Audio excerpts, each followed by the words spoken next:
कैसे हैं आप सभी। आज हम लेकर आए हैं एक रेयर कोरियन मूवी जिसने साउथ कोरियन फिल्म इंडस्ट्री में व्यूअरशिप के रिकॉर्ड्स तोड़ दिए। ये 2018 में रिलीज हुई थी और इसे 50 लाख लोगों ने थिएटर में जाकर देखा। ऐसा क्या है इस मूवी में, यही दिखाने तो हम आज हाजिर हुए हैं। तो चलिए देखते हैं ये रिकॉर्ड तोड़ मूवी जिसका नाम है बिलीवर। बाकी दोस्तों, चैनल को सब्सक्राइब करने के साथ बेल आइकन को दबाने के साथ यूट्यूब का नोटिफिकेशन दबाने के साथ इंस्टाग्राम और फेसबुक पे आप हमें फॉलो कर सकते हैं। अब चलते हैं बिलीवर के अंदर। मूवी की शुरुआत में यंग नाम के एक पुलिस डिटेक्टिव को दिखाते हैं जो कि नारकोटिक यूनिट में काम करता है। इस लड़की का नाम है सशा। यंग ने सशा को नशीले पदार्थ का सेवन करते हुए पकड़ा था। उसके बाद सशा ने नशीले पदार्थ सप्लाई करने वाले डीलर के बारे में यंग को बताकर उसे पकड़ने में यंग की मदद की थी। यंग उसे फिर बुलाकर कहता है कि नशीले पदार्थों के माफिया लीडर को पकड़ने में मुझे तुम्हारी और मदद चाहिए, करोगी? सशा कहती है कि अब मैं इन चीजों में नहीं पड़ने वाली। यंग भी कह देता है कि अगर मेरी मदद नहीं करोगी तो मैं फिर तुम्हारा कोई पुराना केस खोलकर तुम्हें अंदर कर दूंगा। वो जरा घबरा कर मान जाती है। फिर यंग को सशा का मैसेज आता है कि मुझे कार पार्किंग में मिलो। यंग भी वहाँ जाता है तो वो बेचारी लहूलुहान हालत में पड़ी होती है।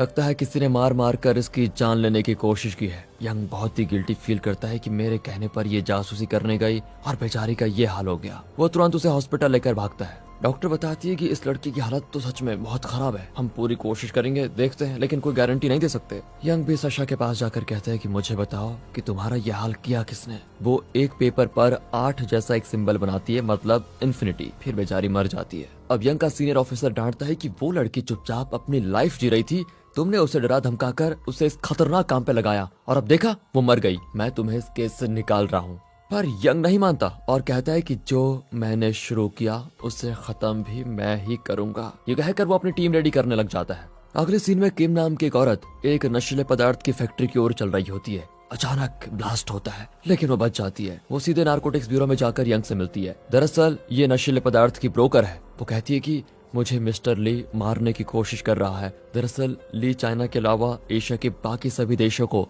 लाइका नाम का एक खतरनाक नशीला पदार्थ सप्लाई करने वाला एक बहुत बड़ा माफिया लीडर है। ये नशीले पदार्थ बहुत ही पावरफुल है। किम आगे कहती है कि मैं सिर्फ लाइका की मार्केटिंग करती हूँ, लेकिन कुछ दिनों से इस बिजनेस में कई लोग मारे जा रहे हैं, यहाँ तक कि मुझे भी कत्ल करने की कोशिश की गई है। आज तो मैं उस बॉम्ब ब्लास्ट से बाल बाल बचकर आई हूँ। अब आप मुझे जेल में या लॉकअप में या कहीं भी रखो, मुझे कोई फर्क नहीं पड़ता, लेकिन प्लीज मुझे बाहर मत छोड़िए वरना मैं मर जाऊंगी। मैं आपके इन्फॉर्मर बनने को तैयार हूँ, कुछ भी करने को तैयार हूँ आपके लिए, लेकिन मुझे बाहर मत छोड़िए। यंग को उसकी डील काफी पसंद आती है, लेकिन किम ने कभी ली को देखा भी नहीं। वो कहती है कि रिसेंटली एक बहुत बड़ी शिपिंग कंपनी का ओनर हार्ट अटैक में मारा गया था। असल में उसका कत्ल भी ली ने करवाया था। ली बहुत ही पावरफुल आदमी है। फिर लाइका नाम के उस नशीले पदार्थ की फैक्ट्री को दिखाते हैं जहाँ पर ब्लास्ट हुआ था। वहाँ पुलिस को 2 मोबाइल फोन्स मिलते हैं और वहाँ जली हुई हालत में एक कुत्ता बड़ा होता है। वो जिंदा है लेकिन मुंह जलने की वजह से भौंक नहीं पाता। यंग को वहाँ पर एक लड़का मिलता है जो सीरियस कंडीशन में है। उससे भी यंग हॉस्पिटल में एडमिट करवा देता है, लेकिन अचानक वो लड़का गायब। अब यंग पूरे हॉस्पिटल को सील करने को कहता है। वे सीसीटीवी फुटेज को चेक करते हैं, लेकिन उसमें भी वो कहीं नजर नहीं आता। उस लड़की की माँ भी उसी फैक्ट्री में काम करती थी, लेकिन वो भी बुरी तरह जलकर मर गई थी। उस लड़के के पास 2 फोन थे जिनमें से एक जल गया था। दूसरे फोन पर एक कोडेड मैसेज आता है जिसे यंग और उसकी टीम समझ नहीं पाती। फिर वे उस लड़के को पकड़ लेते हैं। दरअसल वो हॉस्पिटल में अपनी माँ और पेट डॉग को ढूंढ रहा था। डॉक्टर ने डॉग का इलाज करके उसकी जान बचा ली थी। अब वो लड़का अपना नाम जॉश बताता है और कहता है ली ने मेरी माँ की जान ली है, मैं उसे पकड़ने में आपकी मदद करूंगा। लेकिन जॉश ने भी कभी ली को नहीं देखा था। दरअसल ज्यादातर लोग जो लाइका की तरह दूसरे डुप्लीकेट नशीले पदार्थ का बिजनेस करते हैं वे सब खुद को ली ही बताते हैं। इस वजह से कोई नहीं जानता कि असली ली कौन है। ऐसे हाल में पुलिस पकड़ेगी किसको, और पकड़ भी लिया तो जानेंगे कैसे ये ली है या फिर कोई और जो ली के नाम से नशीले पदार्थ का बिजनेस कर रहा है। ऐसी कई गैंग्स हैं जो खुद को ली की गैंग बताती हैं और इनके बीच अक्सर गैंग वॉर भी होती है। जॉश बताता है कि मुझे लगता है सर फैक्ट्री में बॉम्ब भी ऐसे ही किसी गैंग ने रखा होगा, लेकिन यंग को ऐसा नहीं लगता। वो कहता है कि शायद ली को लगा कि अब इस फैक्ट्री की जरूरत उसे नहीं है, इसीलिए उसने इस फैक्ट्री को खुद ही उड़ा दिया। ऐसे में वहाँ पर काम करने वाले वर्कर्स को भी मरना पड़ेगा, वरना कहीं भी पुलिस के हाथ लग गए तो वो गवाही देंगे। इसलिए शायद ली ने तुम्हें और तुम्हारी माँ को भी फैक्ट्री के अंदर ही जलकर राख होने के लिए छोड़ दिया। तुम्हारा डॉग भी उसमें फंस गया। अब हमें उस असली ली का पता लगाना है। वो जॉश का मोबाइल मैसेज देखता है। जॉश कुछ नहीं छुपाता और साफ साफ ली का बैकग्राउंड बता देता है।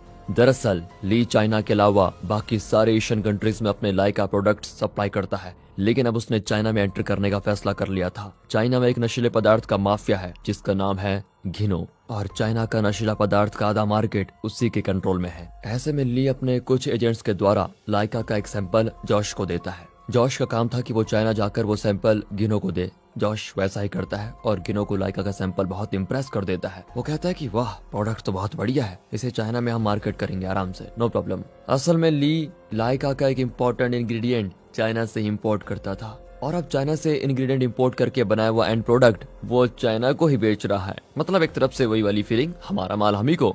ली ने गिनो से बहुत बड़ी मात्रा में वो इंग्रेडिएंट मांगा था। उसकी इस शर्त को गिनो भी मान गया था, लेकिन उसकी एक शर्त थी कि वो ली से मिलकर ही डील साइन करेगा। अब जॉश कहता है कि ये गिनो का मैसेज है और उसने ली के साथ मीटिंग की लोकेशन और टाइम पूछा है। ये सुनकर यंग एक प्लान बनाता है। वो कहता है कि ली ने गिनो को कभी नहीं देखा, ना ही गिनो ने ली को देखा, इसीलिए उन दोनों को एक दूसरे से इंट्रोड्यूस करने का काम जॉश करेगा और यंग खुद ली बनकर गिनो से मिलेगा और उसे ऑब्जर्व करेगा कि वो कैसे बात करता है, कैसे बिहेव करता है वगैरह वगैरह। उसके 1 घंटे के बाद वो ली के साथ मीटिंग फिक्स करेगा और घिनो बनकर ली से मिलेगा। मतलब पहले यंग ली बनकर घिनो से मिलेगा, उसके तौर तरीके सीखकर 1 घंटे के बाद वो घिनो बनकर ली से मीटिंग करेगा। वाह, मस्त प्लान है यार। उसकी टीम इन दोनों मीटिंग्स को रिकॉर्ड करेगी। इन सब चीजों का पूरा इंतजाम करके यंग घिनो से मिलने जाता है। घिनो तो एकदम शैतान मालूम होता है। एक आदमी का तो वो सर फोड़कर बाहर ही भेज देता है और तभी यंग और जॉश वहाँ पर एंटर करते हैं। घिनो तुरंत पहचान जाता है कि ये ली नहीं है।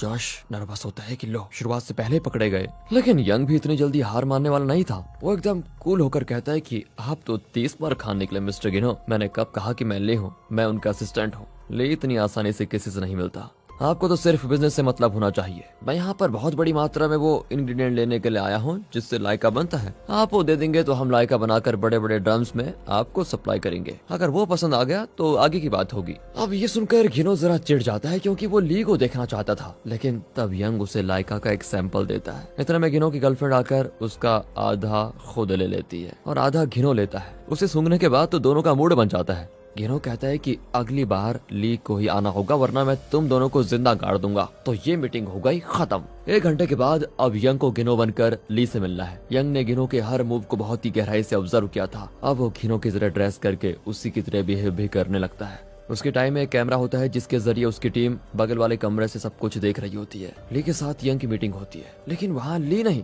बल्कि उसका सेकंड असिस्टेंट आता है जिसका नाम है पार्क। वही घिनो से मिलने आ रहा होता है। तभी यंग की टीम का एक ऑफिसर कैमरा सेट करके बाहर निकल ही रहा होता है और यंग टेंशन में आ जाता है कि अगर पार्क ने इसको देख लिया तो प्रॉब्लम हो जाएगी। वो अचानक से उस ऑफिसर के मुंह पे ग्लास से मारता है और उसका खून निकालने लगता है और ये देखकर पार्क जरा डर जाता है कि ये तो बहुत खतरनाक आदमी है। यंग की बातें, बर्ताव सब कुछ घिनो की तरह होता है। मीटिंग के दौरान पार्क लाइका का एक सैंपल लाकर यंग को देता है। वो एक नया नशीला पदार्थ भी यंग को सैंपल के तौर पर देता है और कहता है इसे ट्राई करके देखिए, आप हमारे प्रोडक्ट्स के दीवाने हो जाएंगे। अब यंग सोच में पड़ जाता है कि फर्स्ट टाइम इसे ज्यादा मात्रा में ली तो जान भी जा सकती है। जॉश भी ये सेंस कर लेता है और पार्क का हाथ पकड़कर उसे रोकता है। पार्क गुस्से में जॉश को मारता है। अब इनकी लड़ाई रोकने के लिए यंग पूरा रौब दिखाता है और उस सैंपल को सूंघ ही लेता है। फिर पार्क के मुंह से गन दबाकर कहता है कि मैं यहाँ सिर्फ ली को देखने आया हूँ, अगली बार अगर ली के बदले तुम आए तो मैं तुम्हें जिंदा नहीं छोड़ूंगा। उसे धमकाकर यंग कमरे में चला जाता है। अंदर जाने के बाद पता चलता है कि यंग का शरीर थर थर थर कांप रहा होता है। उसकी हार्ट बीट बहुत ज्यादा बढ़ जाती है। किसी तरह उसे बाथटब में लिटाकर आइस से भर देते हैं ताकि उसके शरीर की गर्मी कम हो जाए, लेकिन उसे सांस लेने में तकलीफ हो जाती है तो जॉश उसे बाहर निकाल देता है। अब तो उसका हार्ट बीट लगभग रुक चुका है। जॉश झट से एक इंजेक्शन निकालकर उसको लगाता है।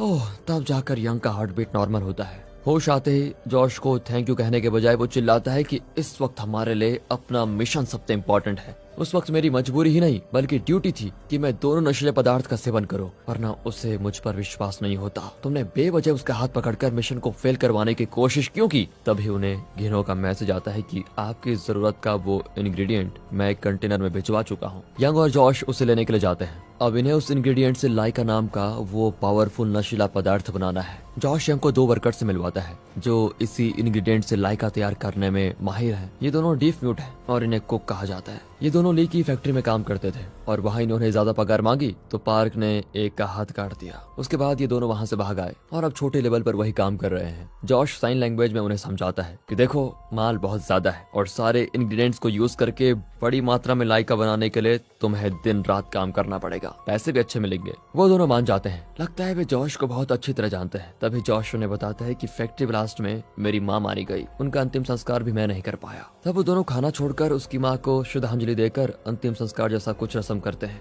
जॉश बहुत ही पीसफुल फील करता है। फिर वे काम पर लग जाते हैं। ये लोग दिन रात काम करके लाइका बनाते हैं। लगभग 36 घंटे लगातार काम कर रहे होते हैं और वो भी बिना खाना पानी के। वहाँ से बहुत दूर पर एक शेड होता है जिसके अंदर से कैमरे के जरिए यंग की टीम सब कुछ देख रही होती है। अब एक ऑफिसर यंग को जॉश की बचपन की एक फोटो ला कर देती है जिसमें उसके पेरेंट्स भी होते हैं। उसमें जो तारीखें लिखी होती हैं उसके हिसाब से जॉश को इस वक्त टीनेजर होना चाहिए, लेकिन जॉश तो 20-22 साल का लगता है। अब यंग को जॉश पर शक होने लगता है। वो यंग को शेड में बुलाकर पूछता है कि सच बताओ, क्या वो औरत सच में तुम्हारी माँ थी? यहाँ पर एक फ्लैशबैक दिखाया जाता है। दरअसल वो औरत जिसे जॉश अपनी माँ कहता है वो एक छोटे लेवल पर नशीले पदार्थ बनाती थी। एक दिन उसे रॉ इंग्रेडिएंट वाले ट्रक में से एक 8 साल का बच्चा मिला। उस औरत का अपना बेटा 4 साल की उम्र में मर गया था, लेकिन उसने ना तो उसका डेथ रजिस्टर किया ना कोई डेथ सर्टिफिकेट बनाया था। अब इस लड़की को पाकर वो बड़ी खुश हो गई और इससे ही अपने बेटे का नाम देकर पालने लगी। यही है मेरी कहानी सर। अब आप बताइए, उस औरत को मैं माँ नहीं तो क्या कहूँ? यंग कहता है तुम ठीक कहते हो, लेकिन हाँ आइंदा कोई बात मुझसे मत छुपाना। वो भी हाँ करके फैक्ट्री में चला जाता है। तभी वहाँ पर पार्क आकर चेक करता है कि ये लोग ठीक से प्रोडक्ट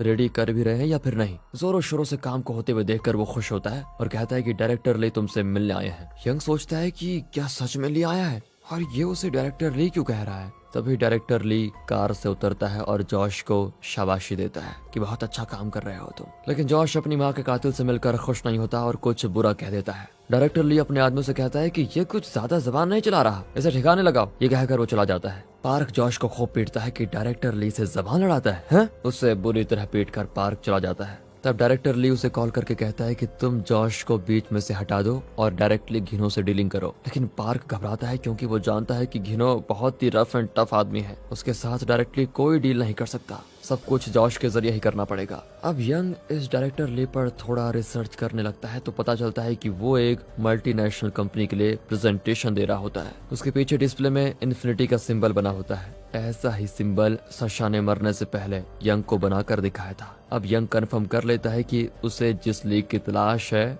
वो यही है, यानी कि डायरेक्टर ली। अब पार्क ली के कॉर्पोरेट ऑफिस जाकर बताता है कि मैं डायरेक्टली घिनो के साथ बात नहीं कर सकता। ली उसे पंच पे पंच मारते हुए कहता है कि मैंने कितनी बार कहा कि मेरे कॉर्पोरेट ऑफिस में मत आया करो और तुम्हें मैं मुफ्त में पैसे नहीं देता। तुम घिनो के साथ डायरेक्टली डील करो। अगर तुमसे नहीं होता तो उस जॉश की मदद लो, लेकिन काम खत्म करते ही उसे उड़ा दो। यहाँ पर काफी लाइका रेडी हो चुका है और अब इन्हें पहला कंसाइनमेंट घिनो तक पहुँचाना है। उसके लिए वे एक मीटिंग टाइम फिक्स करते हैं, लेकिन मीटिंग के बहुत पहले ही वे तैयार हो जाते हैं क्योंकि यंग घिनो की मीटिंग से पहले घिनो के भेस में ली से मिलना चाहता है। वो कंफर्म करना चाहता है कि डायरेक्टर ली ही वो माफिया लीडर है जिसकी उसे तलाश है। इतने में घिनो की गर्लफ्रेंड वहाँ पर टपक पड़ती है। वो कहती है मुझे तुम लोगों पर शक है। मीटिंग टाइम से इतना पहले तुम लोग कहाँ निकल रहे हो? गाड़ी में यंग, जॉश और एक पुलिस ऑफिसर बैठे होते हैं। तीनों को मास्क पहनाकर वे उठा लेते हैं और घिनो के सामने हाजिर करते हैं। उस तीसरे आदमी ने यानी यंग की टीम के पुलिस ऑफिसर ने अपना आईडी कार्ड पहना होता है और वो घिनो के हाथ लग जाता है। वो हंसता है कि तुम पुलिस वाले भी बड़े चालू निकले यार, ले बनकर मुझे धोखा दे दिया।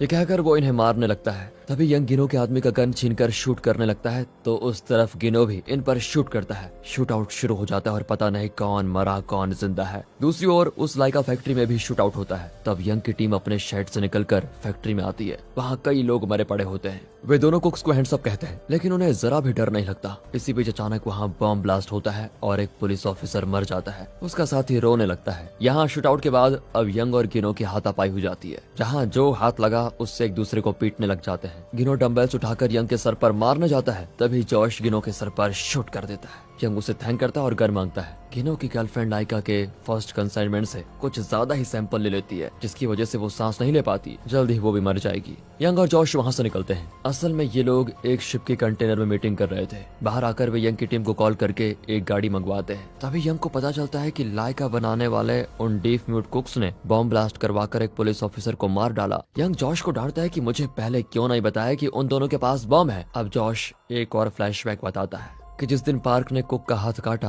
तब से वो दोनों अपनी सेफ्टी के लिए गन्स और बॉम्ब रखते हैं। आपने कभी इस बारे में पूछा नहीं, इसलिए मैं भी इस बारे में बताना भूल गया। यंग कहता है ठीक है, लेकिन आइंदा से मुझे सारी इन्फॉर्मेशन मिलनी चाहिए। ये कहकर वो जॉश को छोड़ देता है, लेकिन यंग को कहीं ना कहीं जॉश पर अब भी शक है। यहाँ पार्क पहला कंसाइनमेंट लेकर चला जाता है। जाते जाते वो जॉश से कहता है कि अगला कंसाइनमेंट तैयार हो जाए तो ली और गिनो की फॉर्मल मीटिंग हो जाएगी। पुलिस स्टेशन में यंग का जूनियर ऑफिसर कहता है, सर आप जॉश पर कुछ ज्यादा ही विश्वास कर रहे हैं, उसकी वजह से हमारा एक ऑफिसर मारा गया है। लेकिन यंग को किसी भी तरह अपना मिशन पूरा करना है और उसमें जॉश ही उसकी मदद कर सकता है, इसीलिए वो उस ऑफिसर की बात टालकर चला जाता है। फिर वो गिनो की तरह ड्रेस करके अपने जूनियर ऑफिसर को गर्लफ्रेंड बताकर ली से मिलने जाता है। ली उन्हें अंदर ले जाकर अपनी बहुत बड़ी और शानदार फैक्ट्री दिखाता है जहाँ कुकिंग चल रही होती है, यानी लाइका नाम का नशीला पदार्थ पक रहा होता है। यहाँ आने से पहले जॉश ने यंग से कहा था, अगर इस मीटिंग में मुझे कुछ हो जाए तो मेरे डॉग रोनी का ख्याल रखे, उसे मरने मत दीजिए। लेकिन यहाँ मीटिंग बहुत ही स्मूथ चलती है। पूरी फैक्ट्री में घुमाकर ली कहता है, मुझे गिनो से कुछ प्राइवेट बातें करनी है, तुम पार्क के साथ जाओ।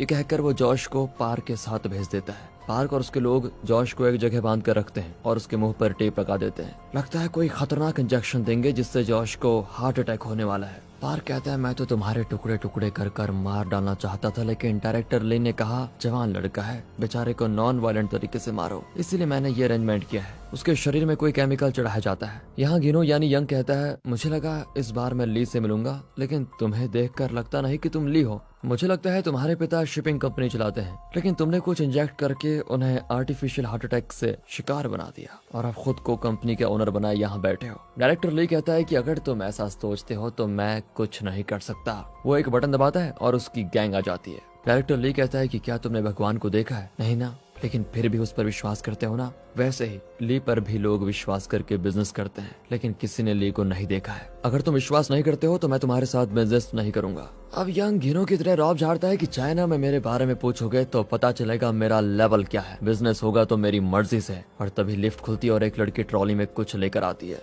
उसकी ड्रेस पर खून के छींटे होते हैं और वो बहुत ही डरी दिखती है। इस बॉक्स में क्या है ये ना तो ली जानता है ना यंग। वो लड़की बताती है कि ये मिस्टर ली के लिए भेजा गया है। ली उसे खोलता है तो अंदर एक कटा हुआ हाथ होता है। ये पार्क का हाथ है। दरअसल जॉश ने जिन 2 कुक्स को लाइका बनाने का काम दिया था, उनमें से एक हाथ पार्क ने काटा था। उसका बदला लेने के लिए उन्होंने पार्क का हाथ काट दिया। शायद वो दोनों कुक्स यहाँ अपने दोस्त जॉश को बचाने आ गए हैं। उस हाथ में एक फोन होता है जिसमें ली नाम का कोई कॉल करता है। तो क्या डायरेक्टर ली असल में ली नहीं है? यंग झट से फोन उठाता है। इससे पहले कि वो बात करे, लिफ्ट खुलती है और कुछ आदमी अंदर आकर स्मोक बॉम्ब फेंकते हैं। फिर स्मोक में दिखने वाले चश्मे और मास्क पहनकर वो लोग शूट करने लगते हैं। डायरेक्टर ली बचने की कोशिश करता है, लेकिन यंग उसे रोककर लड़ने लग जाता है। एक औरत बचने की कोशिश करती है, लेकिन पुलिस ऑफिसर उससे लड़ने लग जाती है। यंग डायरेक्टर ली की नाक पर अपना सर पटक कर उसकी नाक ही तोड़ देता है और उसे उठाकर धाड़ करके जमीन पर पटकता है। इतने में कोई यंग के शोल्डर पर शूट कर देता है। तभी यंग की टीम वहाँ पर आ जाती है। अब वो स्मोक बॉम्ब वाला गैंग मास्क उतारता है तो पता चलता है कि वे सभी 18 साल के कॉलेज स्टूडेंट्स हैं। अगले सीन में डायरेक्टर ली को उन 2 कुक्स ने एक जगह बांध कर रखा होता है। पार्क मर चुका है। उन दोनों कुक्स के जाने के बाद वहाँ पर जॉश आता है। डायरेक्टर ली चौंक कर पूछता है कि तुम मरे नहीं क्या? जॉश कहता है, नहीं, वो सब तो मैं बाद में बताऊंगा, लेकिन तुम ये बताओ कि तुम लोगों को ली नाम से इतना प्यार क्यों है? हर कोई खुद को मिस्टर ली कह रहा है। ली के नाम से कई लोग मार्केट में आए और गैंग वॉर में सब मारे गए। एक तुम बचे थे और तुमने मेरी फैक्ट्री में बॉम्ब रखकर मेरी माँ को भी ब्लास्ट कर दिया। मेरा बेचारा पैट डॉग, उसे भी मार डालते तुम, लेकिन अच्छा हुआ उसे बचा लिया गया। अगर मैं ब्लास्ट में मारा जाता तो शायद तुम ली के नाम से लाइका माफिया बनकर पूरे एशिया पर राज करते, लेकिन तुम्हारी बदकिस्मती थी कि मैं जिंदा बच गया। ये सब सुनकर डायरेक्टर ली एकदम शॉक हो जाता है। तो क्या जॉश ही असली ली है? अब तक 9 लोगों की हत्या की गई है। वे सब खुद को ली कहते थे और वे सब खुद को लाइका बनाने वाले ड्रग माफिया लीडर प्रूव करना चाहते थे, पर मुझे किसी पर विश्वास नहीं था, क्योंकि हम कोरियन लोगों का जीन ही ऐसा है। हम झूठी आइडेंटिटी ढूंढकर उसमें खुश होने लगते हैं। मुझे लगा कि शायद तुम भी ली का नाम रखकर वैसी खुशी महसूस करते थे, लेकिन तुम सभी नकली लीज से एकदम आगे निकल गए और तुमने तो मेरी फैक्ट्री ब्लास्ट करवाकर मुझे मिटाने की कोशिश की। मेरी माँ जलकर मर गई, मेरा बेचारा डॉग वो जल गया। मैं जानना चाहता था कि मेरे डॉग की ये हालत करने वाला वो आदमी है कौन, इसीलिए मैंने पुलिस के साथ कोऑपरेट किया। मुझे पता था कि वे तुम्हें ढूंढ लेंगे। अब तुम्हें पकड़ ही लिया है तो मैं अपना असली रूप तुम्हें दिखाना चाहता हूँ। जिस तरह मेरा डॉग जलकर तड़पा और बेचारा अब भौंक भी नहीं पाता, उसी तरह तुम्हें भी जलाकर तड़पाना चाहता हूँ। जॉश के साथ ही उसकी पीठ पर एक वेल्डिंग गन से जलाने लगते हैं। वो तड़प रहा होता है। फिर यंग को जॉश का कॉल आता है और कहता है कि मुझे पता था आप ली को पकड़ लेंगे, आप जल्दी से सेकंड फ्लोर पर जाकर देखिए। यंग तुरंत वहां पर जाता है तो डायरेक्टर ली की पीठ जली हुई होती है और वो भी उसी पैटर्न में जिस तरह जॉश का डॉग जला हुआ था, पर जान अभी भी बची होती है। यंग तुरंत उसे हॉस्पिटल भिजवा देता है। यंग को पहले जॉश पर शक था, अब कंफर्म हो गया है कि वही असली ली है। यंग उसकी डॉग को देखने जाता है। जॉश ने अपने डॉग का नाम रॉनी बताया था, लेकिन यंग उसे उस नाम से पुकारता है तो वो कोई रिएक्शन नहीं देता। यंग सोच में पड़ जाता है कि ली अगर इसका नाम रखता तो क्या रखता, उसकी सबसे पसंदीदा चीज क्या हो सकती है। यहाँ पर पॉज करके दोस्तों आप गैस कीजिए कि ली ने अपने डॉग का क्या नाम रखा होगा। यहाँ यंग गैस करके उस डॉग को लाइका कहकर पुकारता है तो वो तुरंत उठ जाता है। दरअसल ली को अपनी फैक्ट्री में बना वो लाइका नाम काफी पसंद था, इसलिए उसने अपने डॉग का भी वही नाम रखा। जॉश हमेशा यंग से कहता था कि मेरे प्यारे डॉग को बचा लीजिए, अगर मुझे कुछ भी हो जाए तो रॉनी को मरने मत दीजिए। ये सब सोचकर यंग 100% श्योर हो जाता है कि जॉश ही असली ली है। यंग अब जॉश यानी ली को ढूंढने निकल पड़ता है, लेकिन ली अपने डॉग लाइको को लेकर वहां से निकल जाता है। पुलिस कमिश्नर प्रेस कॉन्फ्रेंस में बता देता है कि हमने नशीले पदार्थ के उस खतरनाक लीडर ली को पकड़ लिया है। वो अपने सारे गुनाह कबूल कर चुका है। उसने नशीले पदार्थ का बिजनेस ही नहीं कई कत्ल भी किए हैं। अब इस देश में नशीले पदार्थ का बिजनेस बंद हो जाएगा। पूरा नारकोटिक्स डिपार्टमेंट खुश हो जाता है कि इतने खतरनाक आदमी को हमने पकड़ लिया, लेकिन सिर्फ यंग असलियत जानता है। वो सीनियर ऑफिसर को बताता है कि वो असली ली नहीं है। सीनियर कहता है तुम कैसे पुलिस वाले हो यार, कुछ अच्छा हो रहा है, सब खुश हैं, वो पकड़ा गया, लेकिन तुमसे खुशी हजम नहीं होती। पूरे डिपार्टमेंट का नाम रोशन हो गया है, तुम्हें प्रमोशन भी मिलेगा, और क्या चाहिए, जाओ जाकर अगला केस संभालो। यंग चिढ़कर अपना आईडी कार्ड फेंक कर चला जाता है कि मुझे झूठ पे टिकी भी ऐसी नौकरी नहीं चाहिए। सभी चौंक जाते हैं कि अब आप कहाँ जाएंगे। यंग कहता है कि मैं एक कुत्ता लेने जा रहा हूँ, और यंग वहाँ से 500 किलोमीटर ड्राइव करके बर्फ से ढकी एक जगह पर जाता है और एक घर के आगे रुकता है। लाइका तैयार करने वाले वो दोनों कुक्स वही होते हैं। यंग लाइका करके पुकारता है तो वो कुत्ता पूंछ हिलाता हुआ बाहर चला आता है, लेकिन यंग ने इस जगह का पता कैसे लगाया? ली शायद इतनी दूर इसीलिए आकर रह रहा है क्योंकि उसे पता है कि ये जगह किसी को पता नहीं होगी। ऐसे में यंग को कैसे पता चला? क्या यहाँ भी आप गैस कर सकते हैं दोस्तों? दरअसल यंग जानता था कि जॉश हर हाल में इस डॉग को लेने जरूर आएगा, इसलिए उसने लाइका की बॉडी में एक जीपीएस ड्राइव फिक्स करके रखा था। ली ये नहीं जानता था और वो लाइका को उठाकर वहाँ से लेकर चला गया। यंग का प्रेजेंस ऑफ माइंड वाकई लाजवाब है। यंग कहता है मैं जानता हूँ, बल्कि मैं जान चुका हूँ कि तुम ली हो। ली भी कह देता है कि दुनिया की नजरों में तो ली पकड़ा गया, आप भी इस मामले को वहीं छोड़ दीजिए तो अच्छा होगा। यंग कहता है लेकिन असली ली तो तुम हो। अब ली कहता है कि सर मैं खुद नहीं जानता कि मैं कौन हूँ। मैं अपना जो फ्लैशबैक बताया था उसमें मैंने कई बात छुपाई थी। उस ट्रक में मैं अकेला नहीं था, मेरे पेरेंट्स भी आए थे, लेकिन दोनों ही नशीले पदार्थ के आदी थे। उस ट्रक में नशीले पदार्थ का जो इंग्रेडिएंट था उन्होंने बहुत ज्यादा क्वांटिटी में उसका सेवन कर लिया, जिसकी वजह से दोनों मर गए। पता नहीं ये सच है या फिर ये यंग की सिंपैथी जीतने के लिए कहानी सुना रहा है। फिर वो यंग को कॉफी बना कर देता है। यंग अपनी गन टेबल पर रखकर बैठता है। टेबल के नीचे ली ने भी गन रखी होती है, वो भी अपनी गन टेबल पर रखकर बैठता है। दोनों बाहर प्रकृति की खूबसूरती को निहारने लगते हैं। सीन घर के बाहर शिफ्ट होता है जहाँ ली के साथ ही वही दो कुक्स अपना काम कर रहे होते हैं। यंग ली से पूछता है क्या लाइफ में कभी तुमने स्माइल किया है, कभी खुश रहे हो? दरअसल पूरी मूवी में कहीं पर भी ली के चेहरे पर हंसी नहीं है। इस पर ली की आंखें नम हो जाती हैं। इस तरफ यंग की आंखों में भी आंसू होते हैं। सीन फिर से बाहर शिफ्ट होता है और कुछ देर उस घर को दिखाते हैं। अचानक घर के अंदर से गन शॉट की आवाज आती है और रोशनी भी दिखती है, मतलब अंदर एक गोली चली। यंग और ली में से किसी एक को शायद गोली लगी थी या फिर नहीं भी लगी होगी। किसने किसको शूट किया आप गैस कीजिए। लेकिन बाहर खड़े उन दो कुक्स को पता नहीं चलता क्योंकि वे सुन और बोल नहीं सकते। लेकिन अंदर किसने किसको शूट किया, क्यों किया और असल में क्या हुआ, ये मिस्ट्री तो उसके सेकंड पार्ट में खुलेगी।